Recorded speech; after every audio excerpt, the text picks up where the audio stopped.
ನೇತಾಜಿ ಸುಭಾಷ್ ಚಂದ್ರ ಬೋಸರ 128ನೇ ಪವಿತ್ರ ಜನ್ಮದಿನಾಚರಣೆಯ ಈ ಸಂದರ್ಭದಲ್ಲಿ ಆತ್ಮಸಂತೋಷದಿಂದ ಪ್ರತಿಜ್ಞೆಯನ್ನು ಕೈಗೊಳ್ಳುತ್ತಿದ್ದೇನೆ.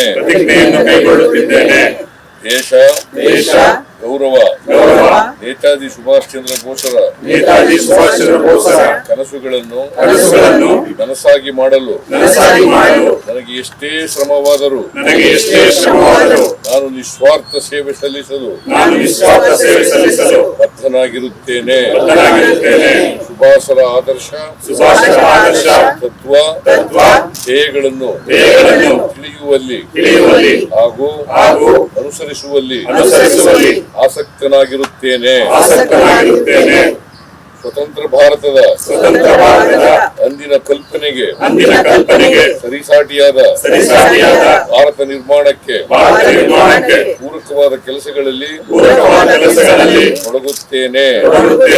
ಎಲ್ಲವೂ ಸಮೃದ್ಧವಾದ ಭಾರತದಲ್ಲಿ ದೇಶಾಭಿಮಾನದ ಕೊರತೆಯಿಂದ ಕುಸಿಯುತ್ತಿರುವ ಸಾಮಾಜಿಕ ಮೌಲ್ಯಗಳನ್ನು ಮತ್ತೆ ನೆಲೆಗೊಳಿಸಲು ನೇತಾಜಿಯವರ ಪ್ರತಿಮಾ ದೇಶಾಭಿಮಾನವನ್ನು ಆದರ್ಶಪ್ರಾಯವಾಗಿ ಹೊಂದಲು ಇಂದು ಕಂಕಣಬದ್ಧನಾಗಿರುತ್ತೇನೆ.